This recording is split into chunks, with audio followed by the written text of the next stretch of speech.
رب العالمين الرحمن الرحيم مالك يوم الدين إياك نعبد وإياك نستعين اهدنا الصراط المستقيم صراط الذين أنعمت عليهم غير المغضوب عليهم ولا الضالين. بسم الله الرحمن الرحيم الحمد لله رب العالمين وبه نستعين على أمور الدنيا والدين والصلاة والسلام على أشرف الأنبياء والمرسلين سيدنا ومولانا محمد وعلى آله وصحبه ومن تبعهم بإحسان إلى يوم الدين. سبحانك لا علم لنا إلا ما علمتنا إنك أنت العليم الحكيم ولا حول ولا قوة إلا بالله العلي العظيم. رب اشرح لي صدري ويسر لي أمري واحلل عقدة من لساني يفقهوا قولي وسدد لساني واهد قلبي بجاه النبي والصحب والآل وعنده مفاتيح الغيب لا يعلمها إلا هو. أما بعد. Ulun hormati dan ulun muliakan hadirin dan hadirat jamaah salat maghrib, salat isya yang dirahmati oleh Allah Subhanahu wa taala. Alhamdulillah, marilah kita bersama-sama bersyukur kepada Allah Subhanahu wa taala, bersama-sama mengucapkan kalimat tahmid, bersama-sama meningkatkan ibadah kita kepada Allah Subhanahu wa taala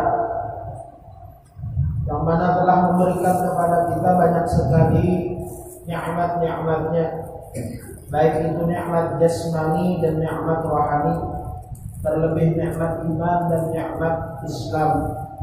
Begitu pula nikmat taufik dan hidayah, sehingga dengan nikmat-nikmat tersebut sampai sekarang alhamdulillah kita masih diberikan oleh Allah Ta'ala pertolongan untuk melaksanakan kewajiban kita sebagai seorang muslim, untuk melaksanakan sunnah-sunnahnya Rasulullah SAW. Mudah-mudahan apa yang kita kerjakan dari hal yang wajib sampai hal yang sunnah diterima oleh Allah Subhanahu wa taala. Amin ya rabbal alamin. Hadirin dan hadirat rahimakumullah, kembali melanjutkan tentang sunnah-sunnahnya mandi. Sunnah-sunnahnya mandi, artinya di sini mandi apapun itu, baik mandi sunnah ataupun mandi wajib. Mandi sunnah ataupun mandi wajib. Mandi wajib seperti kita tahu seperti menghilangkan hadat besar. Kalau mandi sunnah seperti hari Jumat, mandi di hari raya Idul Fitri atau Idul Adha, mandi sunnah. Jadi kemarin disebutkan sampai nomor 11 tahlilus sya'ri. Jadi ulang sedikit yang kemarin disebutkan di antara sunnah-sunnah yang apabila dikerjakan ketika mandi itu akan mendapatkan pahala. Yang pertama atas niat mengucapkan bismillah. Tentu mengucapkan bismillah apabila mandinya di tempat yang memungkinkan untuk mengucapkan bismillah ini. Misalkan kamar mandi yang khusus kamar mandi. Tapi kalau untuk lebih utamanya mengucapkannya, kalau kita sekarang di sini mandi mengucapkannya di luar, di depan pintu ini lebih utama. Kemudian as-siwak, bersiwak. Kalau tidak siwak pakai sikat gigi. Yang ketiga al-qiyam, artinya dalam keadaan berdiri, bukan dalam keadaan duduk. Itu sunnah mandi dalam keadaan berdiri. Yang keempat istiqbalul qiblati, menghadap kiblat kalau memungkinkan menghadap kiblat di dalam kamar mandi. Yang kelima ghuslul kaffaini, mencuci atau membasuh kedua tangan, kedua telapak tangan terlebih dahulu. Kemudian yang keenam al-madmadatu wal istinsyaq, berkumur-kumur dan memasukkan air ke lubang hidung kemudian dikeluarkan lagi. Itu yang keenam. Yang ketujuh ayyamuya qabla al-ghusli, ayyamula qabla al-ghusli in kana min khurujil mani. Jadi disunahkan terlebih dahulu kencing sebelum mandi wajib. mandinya mandi wajib karena sebab keluar mani atau keluar sperma, maka dianjurkan untuk kencing terlebih dahulu. Supaya apa? Supaya betul-betul habis keluar. Karena kalau ada habis setelah mandi ternyata keluar lagi, maka wajib untuk mandi lagi. Kencing terlebih dahulu. Yang kedelapan, izalatul qadari fihi, menghilangkan kotoran atau najis terlebih dahulu. Misalkan kencing dibasuh terlebih dahulu. Yang kesembilan, berwudu terlebih dahulu. Yang kesepuluh, memperhatikan lakukan tubuh atau kita lipatan-lipatan tubuh. Yang kesebelas, takhlilus sya'ri. Nah, ini sampai semalam, sampai minggu kemarin, takhlilus sya'ri, menyela-nyelai rambut. Ada rambut di sela-sela, apalagi orang tebal di sela-sela di supaya air itu betul-betul sampai ke dalam kulit kepala. Yang sampai kemarin. Sekarang qala al-mu'allifu hafizahullah ta'ala wa nafa'ana bihi wa bi jami'i ulumi wa ulumi masyayikhina fid dharain amin. Yang sekarang at-tayammum. Nah, ad-dalku mengusap dengan kuat atau jadi kita kayak urut. Nah, kayak urut usap dengan kuat ketika mandi, terutama kalau mandi wajib. Kenapa? Supaya memastikan air itu betul-betul sampai ke kulit. Usap dengan kuat. Itu sunnah. Dan ini sunnah bukan cuma ketika mandi, bahkan ketika wudu pun sunnah.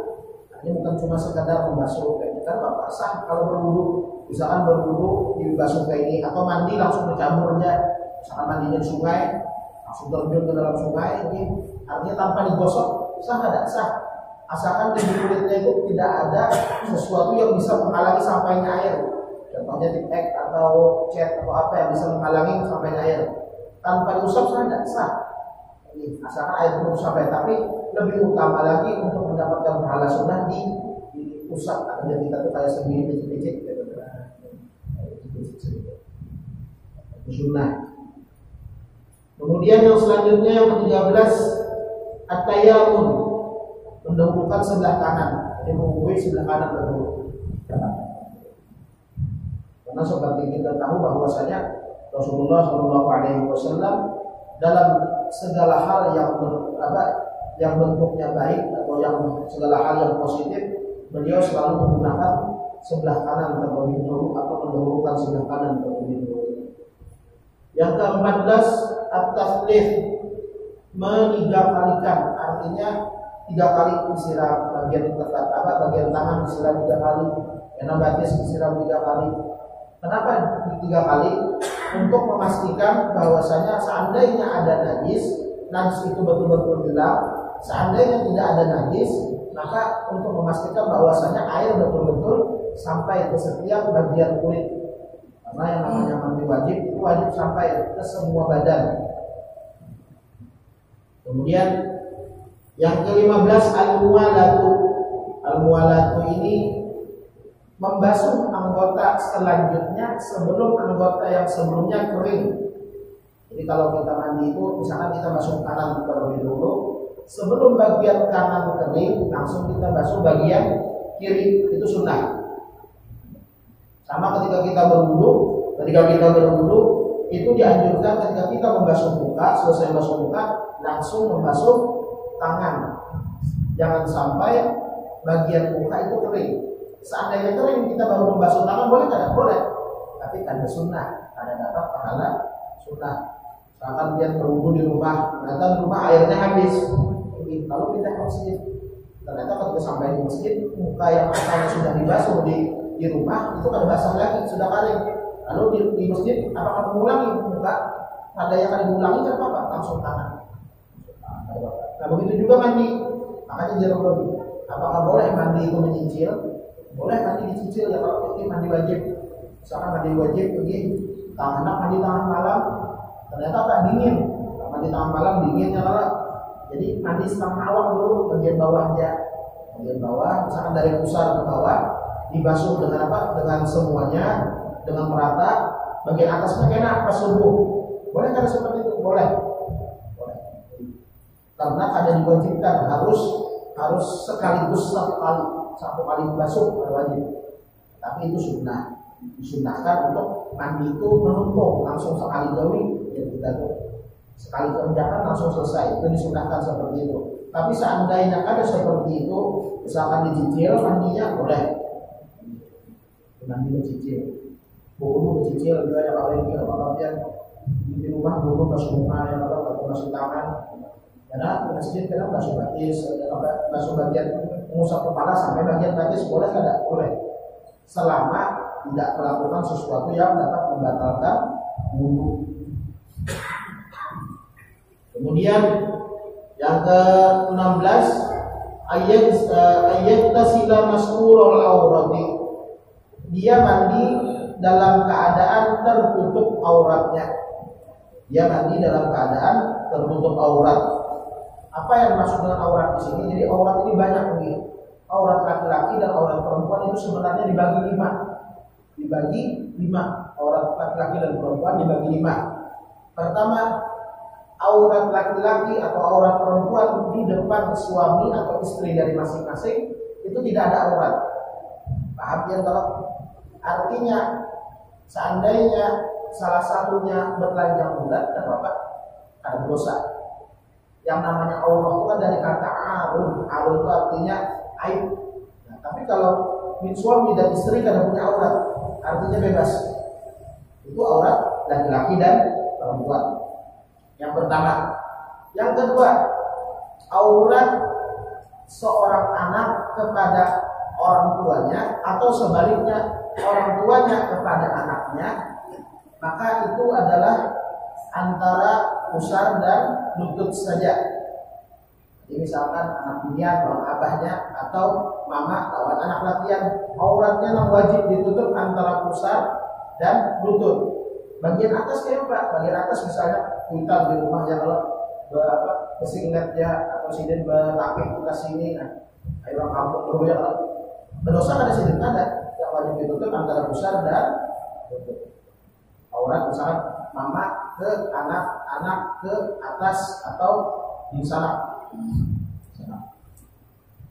Terus aurat sesama perempuan muslim, sesama perempuan muslim atau sesama perempuan muslim terlebih dahulu, perempuan muslim yang adil. Yang adil maksudnya bukan yang muslim tapi fasik, bukan.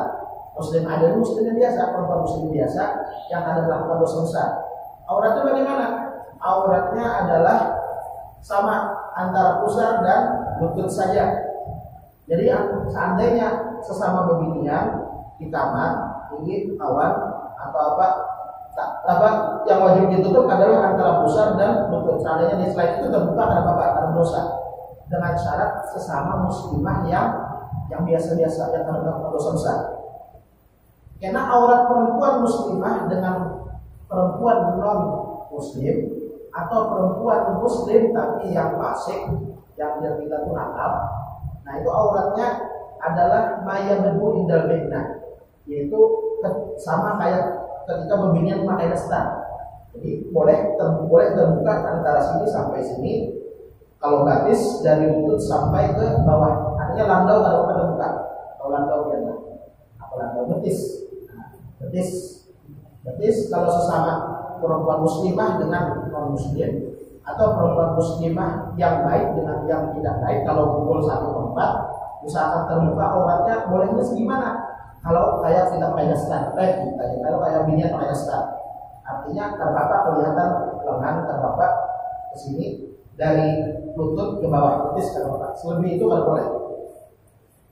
Kemudian aurat perempuan dengan laki-laki yang bukan muslim, bukan muslim jelas dia bukan mahram, jelas itu semua anggota tubuh, kecuali apa? Di dalam mazhab lain kecuali muka dan telapak tangan. Walaupun nanti ada perbedaan pendapat ulama bagian kaki apakah boleh apa enggak, itu ada. Cuma yang pasti yang tadi sama kayak mobil lakian. Nah lakian kalau sesamanya antara pusat dan lutut, pusat lawan lutut. Jadi misalkan muslon handap sesama lakian dan boleh aslinya. Muslon handap bola kan, aslinya kan boleh dalam mazhab Syafi'i. Sama-sama muslon handap bola kalau ini, apalagi laki-laki yang kalau segitiganya Jadi pengaruh tingkat lebih diberikan pada lutut. Terus aurat laki-laki ketika sendirian ada juga. Aurat laki-laki ketika atau perempuan ketika sendirian, misalkan guring di kamar seorangan, guring di kamar sendirian, auratnya wajib ditutupi adalah kemaluan depan dan belakang saja. Jadi kalau seorang perempuan atau laki-laki dalam keadaan sendirian, yang wajib ditutup adalah depan sama belakang. Artinya ada boleh telanjang bulat, ada boleh telanjang. Nah sekarang kalau mandi kayak apa? Kalau mandi, kalau ada keperluan, misalkan sulit mandi harus dilepas, boleh dilepas. Tapi kalau ada keperluan, misalkan sudah dilepas, sudah membasuh segalanya yang berkaitan dengan bagian aurat, tadi dipasang lagi misalkan sarungnya atau celananya. Kalau tidak perlu tidak. Jadi seperti itu aurat laki-laki dan perempuan. Jadi kalau mandi dianjurkan mandi itu biasanya kalau kita di kampung dulu itu pakai bilasan. Bilasan itu kalau kita tuh pakai sarung di dalam kamar mandi atau pakai celana pendek, pakai boxer. Jadi dibasuh dulu bagian kemaluan dari depan atau belakang sampai habis paha sekali basuh. Ini baru pakai boxer atau pakai celana pendek untuk mendapatkan pahala sunnah. Tapi seandainya mandi dalam keadaan tidak memakai apa-apa boleh enggak? Boleh, kenapa Pak? Karena mandi ada keperluan. Tapi kalau ada keperluan, misalkan guring seorangan dalam kamar, dan tidak pakai apa-apa, nggak boleh, nggak boleh. Ini harus paling kadang memakai seorang handap kalau laki-laki untuk orang. Kemudian yang ke-17, Allah yang kusoma'u ansa'id. Baju atau air yang dipakai untuk mandi wajib itu tidak kurang dari 3/4 liter. 3 liter lebih, hampir 4 liter. Anggaplah 4 liter. 4 liter baju. Nah, ada kurang dari segitu. Jadi tidak kurang airnya dari 4 liter air. Paling tidak 3 liter lebih setengah, 3 liter setengah. Yang ke-8, Allah yaktasila fi mahallin la yanaluhu fihi ar-rashash. Bahwasanya seseorang yang ingin mandi wajib itu mandi di tempat yang tidak terkena percikan air bekasnya mandi. Bekas dia mandi. Ini sulit karena rata-rata kamar mandi kita kan keramik. Keramik itu biasanya apa? Biasanya ini karena ada percikannya, percikan ke batis. Beda kalau zaman dulu kan mandinya di apa? Mandinya orang zaman dulu kan mungkin di bawahnya masih pasir atau tanah gitu loh. Kita menyerap ke baju. Sekarang sulit. Jadi bisa dilakukan sunnah ini. Jadi itu sunnah secara beliau menyebutkan secara satu persatu. Kemudian al-kaifiyatul masnunatu lil ghusli. Sekarang beliau menyebutkan tentang bagaimana cara mandi yang sunnahkan. Jadi bagus, dapat bebas caranya nih. Sebenarnya tak gaya apa aja yang sholat, kayak apa aja sekian mandi, maka itu boleh. Bagaimanapun caranya, gayanya mandi itu boleh. Artinya misalkan mandi hendak mulai dari kaki, boleh sah. Mau mandi dari bagian bahu, disiram terlebih dulu sah. Kepala duluan sah, tangan duluan sah. Tapi ada cara yang memang dianjurkan. Apabila tidak lakukan seperti itu maka akan mendapatkan pahala, dan ini mengikuti sebagaimana apa yang dilakukan oleh Rasulullah SAW ketika mandi. Jadi yang pertama caranya adalah kalau mau mandi ayyuzila al-qadara fihi min maniyyin aw najasatin ka baulin aw ghairi dzalika. Menghilangkan kotoran terlebih dahulu, baik itu mani ataupun najis yang lain, kencing dan lain sebagainya. Jadi segala kotoran yang ada di badan kita hilangkan terlebih dulu. Ini belum niat mandi, ini baru bisa kencing, basuh dulu. Kita itu istinja terlebih dahulu, istinja atau cebok terlebih dahulu. Misalkan masih ada di kaki ada kotoran lain, dibersihkan terlebih dahulu. Itu yang pertama. Masih belum niat mandi wajib, masih belum. Baru membersihkan kotoran. Kemudian yang kedua, ayyastaqbilal qiblata wa ya'tiya bil basmalati thumma siwaki thumma yaghsilal kaffaini. Kalau memungkinkan di dalam kamar mandinya, maka menghadap menghadap kiblat terlebih dahulu. Setelah menghadap kiblat, mengucapkan bismillah. Setelah mengucapkan bismillah, mengambil siwak atau mengambil sikat gigi, Setelah bersikat gigi, baru membasuh kedua belah telapak tangan. Jadi belum niat mandi wajib, masih belum. Ini baru hal yang sunnah. Jadi menghadap kiblat, habis itu bismillahirrahmanirrahim, habis itu ambil sikat gigi, habis itu basuh kedua belah tangan.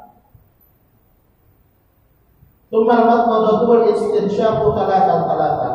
Lalu setelah basuh kedua belah telapak tangan, maka kumur-kumur 3 kali, terus masukkan air ke hidung 3 kali. Kemudian wa yanwi bidzalika sunanal ghusli, dan berniat melaksanakan sunnah mandi.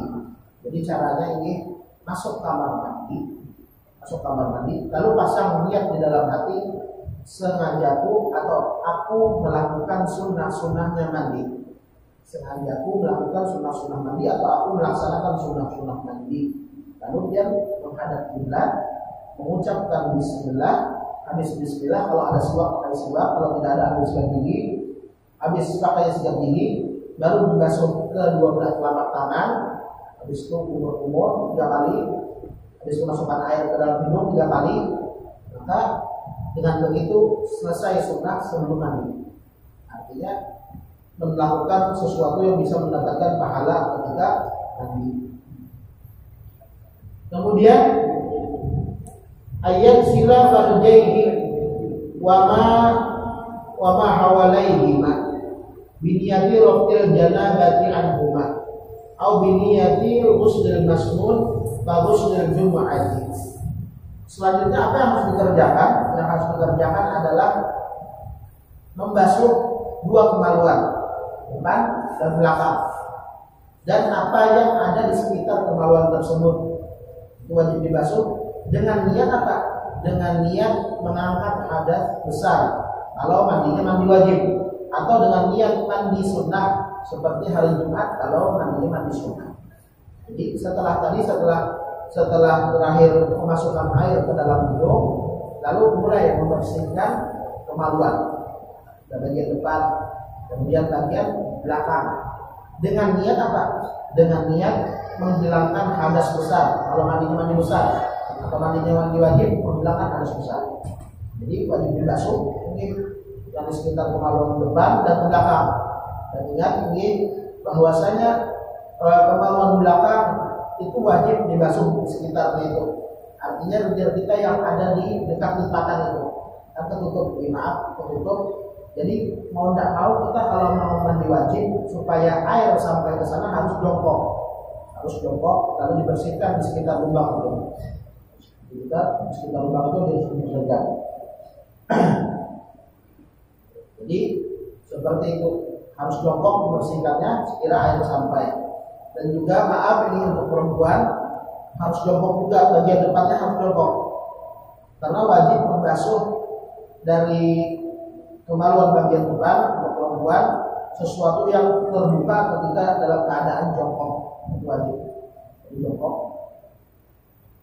dan jongkok. Untuk laki-laki mungkin bagian depan lebih mudah, tapi bagian belakang tetap semuanya harus jongkok, biar air betul-betul sampai ke sekitar kemaluan belakang dan kemaluan depan untuk perempuan. Jadi niatnya apa? Niatnya adalah untuk menghilangkan hadas besar. Kenapa membasuh kemaluan terlebih dahulu? Karena supaya nanti tidak membasuh kemaluan lagi. Jadi selesai membasuh kemaluan depan belakang, nanti tidak membasuh kemaluan lagi, langsung bagian badannya semua. Bagian badan otomatis ketika selesai mandi wajibnya, hadas besarnya terangkat, hadas kecilnya ikut terangkat. Jadi mandi besar itu mengangkat semua hadas sekaligus. Jadi hadas besar terangkat, hadas kecil terangkat. Artinya apa? Orang selesai mandi wajib boleh langsung sholat. Orang selesai mandi wajib boleh langsung membaca Quran, memegang Al-Quran tanpa berwudu boleh. Dengan syarat ketika mandi tidak menyentuh kemaluan, atau tidak melakukan sesuatu yang bisa membatalkan wudu. Jadi caranya bagaimana? di awal mandi sudah dibasuh kemauan, dibasuh semua, depan belakang dibasuh semua dengan bersih. Pas pertengahan mandi kalau basuh lagi. Jadi selesai mandi, hadas besarnya terangkat, hadas kecilnya terangkat. Kemudian yang keempat, al-wudu qablahu kamilan, ay bi sunanihi wa yu'idu siwaka wa ghusla kaffaini wal madmadati fa yu'idu siwaka wa ghusla kaffaini wal madmadata wal istinshaqa wa yalzamuhu ayasura indahu wa yalzamuhu ayasura indahu sawataihi wa yundahu baqiyatu awratihi. Jadi disunahkan kita untuk berwudu juga sebelum mandi. Disunahkan sebelum mandi wajib untuk berwudu terlebih dahulu. Sebelum mandi wajib. Jadi seperti yang sebelumnya disebutkan bahwasanya sah tidak seorang yang sedang berhadas besar memiliki hadas besar, baik itu karena baik itu yang sebabnya karena hubungan suami istri ataupun sebabnya karena mimpi basah, untuk berwudu sah tidak sah, bahkan dianjurkan seseorang yang lagi berhadas besar untuk berwudu supaya kalau ingin mandi, kalau ingin makan berwudu terlebih dahulu. Kalau ingin mandi, karena makruh seorang yang junub makruh untuk makan atau untuk minum atau untuk makan atau tidur selanjutnya itu makruh, kecuali dia dalam keadaan berwudu. Jadi kalau pada ingin mandi langsung, misalkan malam masih dingin, bawa berwudu terlebih dahulu untuk menghilangkan kemakruhan. Jadi misalkan malam dalam keadaan hadas besar, anak mandi dingin, ya kalau anak mandi dingin, tapi anak guring lagi kayak apa, atau anak makan atau anak minum kayak apa, caranya berwudu. Kalau berwudu di situ boleh makan. Seandainya kada berwudu, boleh kada makan, tapi makruh. Jadi sunnahnya berwudu. Kemudian niyatu hadzal wudu'i in kana muhditan hadatsan asghar fayanwi raf'al hadathi. Niat berwudunya seperti biasa menghilangkan hadas kecil kalau memang berhadas, tapi kalau memang tidak berhadas, mungkin tidak seorang yang sedang punya hadas besar atau junub tapi dia punya wudu, mungkin tidak? Mungkin, sangat mungkin ini. Contohnya apa? Contohnya orang guring di masjid dalam keadaan duduk, misalkan pas subuh ataupun pas Jumat, khatib Jumat subuh. Ini kejadian di pesantren, ini kejadian. Dia pas khatib Jumat guring duduk gitu. Karena ada pembatalan tidur dalam keadaan duduk kan tidak membatalkan wudu selama pantatnya ada bergerak. Jadi duduk, misalkan kita ada orang Jumat itu, orang khatib Jumat, orang lagi khutbah pas Jumat, kita kan tidur kadang. Selama bawah ini ada bergerak, ada batal wudunya.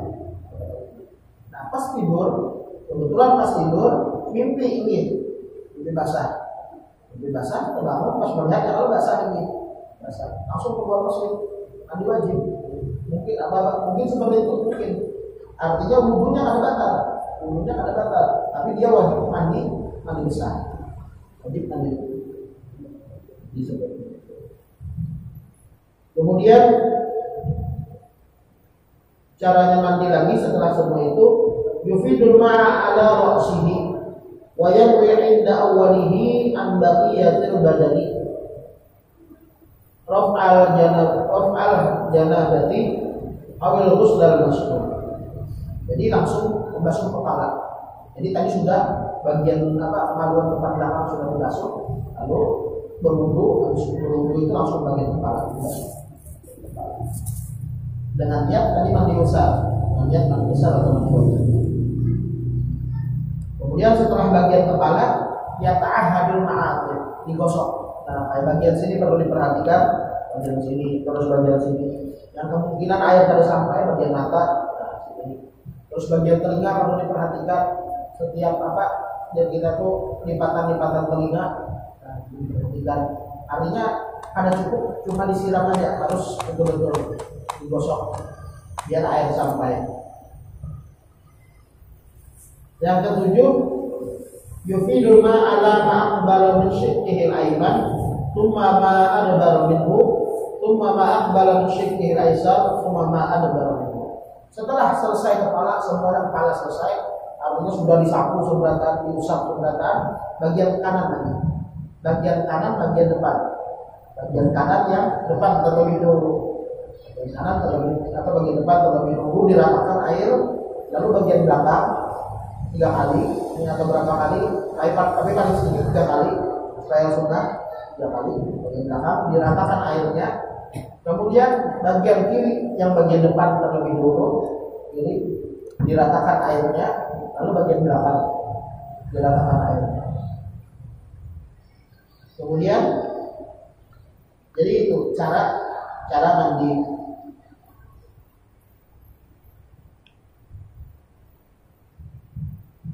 Jadi, seperti itu cara mandi. Yang pertama tadi adalah masuk ke kamar mandi. Kalau memungkinkan misalkan mandinya kayak di sungai atau yang memungkinkan membaca Bismillah, lalu menghadap kiblat terlebih dahulu, lalu membaca Bismillah, lalu mengambil siwak. Kalau ada memungkinkan membaca Bismillah di dalam kamar mandi, membacanya di luar. Bismillah, lalu masuk kamar mandi. Kalau bisa menghadap kiblat, lalu mengambil sikat gigi. Kalau ada siwak, kalau tidak ada sikat gigi, lalu membasuh kedua belah telapak tangan. Lalu dengan begitu selesai sunnah sebelum mandi. Selanjutnya basuh kemaluan belakang dan depan dengan niat mengangkat hadas. Artinya ketika menyiram niatnya mengangkat hadas besar bagian kemaluan belakang dan depan sampai artinya air merata di semua lipatan bagian kemaluan depan dan belakang. Kalau sudah selesai lalu berwudu. Setelah berwudu maka ambil air kepala ketika membasuh kepala ratakan air semuanya. Telinga harus ada cukup disiram, harus diusap semuanya, diusap bagian, terutama bagian telinga yang di daun telinga itu dan belakangnya harus diusap semuanya. Terus rambut, dan diingat rambut bagi yang punya rambut lumayan tebal dianjurkan untuk disela-selai dan tidak digini biar air itu sampai ke kulit kepala. Setelah itu membasuh bagian kanan. Kalau kepala sudah selesai, bagian kanan, bagian depan terlebih dahulu diratakan bajunya, lalu di belakang diratakan bajunya, lalu bagian kiri depan diratakan bajunya, bagian kiri belakang diratakan bajunya. Kan bagian bawah sudah tadi di awal. Nah, bagian kaki harus hati-hati. Karena setiap jari itu di antara jari itu harus dipastikan air sampai. Jadi kaki itu kalau bisa dianjurkan digosok supaya air itu betul sampai. Lalu telapak kaki wajib dibasuh seperti itu. Jadi itu cara-cara mandi yang dianjurkan. Sebagaimana sebagiannya diambil dari hadis Rasulullah. Jadi memang disebutkan di dalam Sahih Bukhari bahwasanya Rasulullah itu diceritakan oleh istri-istrinya Rasulullah sebelum mandi itu biasanya melakukan seperti ini. Nah, ini cara yang afdal atau yang sunnah. Seandainya kalau seperti ini boleh nggak? Boleh. Artinya dia hendak gaya kalau aja mandi dulu yang telinga berumur kan masalah. Atau hendak umur terlebih dahulu senyamannya. Atau sebagian orang kadang ini ada wajib membasuh kepala terlebih dahulu, basuh batis terlebih dahulu. Ini takut terhanyut kepala, takut kaget kepala. Kalau langsung kepala kan dingin, kaki duluan kan apa? Artinya dengan syarat yang penting airnya menyeluruh dan jangan lupa niat mandi besar atau mandi wajibnya. Ini seperti itu. Mungkin hanya ini mudah-mudahan bermanfaat untuk kita semua. Al-Fatihah.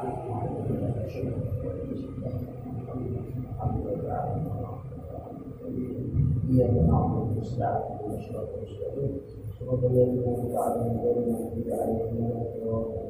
Bismillahirrahmanirrahim. Alhamdulillahirabbil alamin. Allahumma shalli wa sallim ala sayyidina Muhammad wa ala alihi wa sahbihi ajma'in. Allahumma anfa'na bima 'allamtana wa 'allimna ma yanfa'una wa zidna 'ilma wa zidna 'ilma wa zidna 'ilma wa zidna fahma. Allahumma amina bil 'ilmi wa zidna bil hilmi wa aqimna bil taqwa wa zidna bil 'afiyati ya rabbal 'alamin. Rabbana atina fid dunya hasanah wa fil akhirati hasanah wa qina 'adzabannar. Sallallahu 'ala sayyidina Muhammad wa ala alihi wa wasallam. Alhamdulillahirabbil alamin.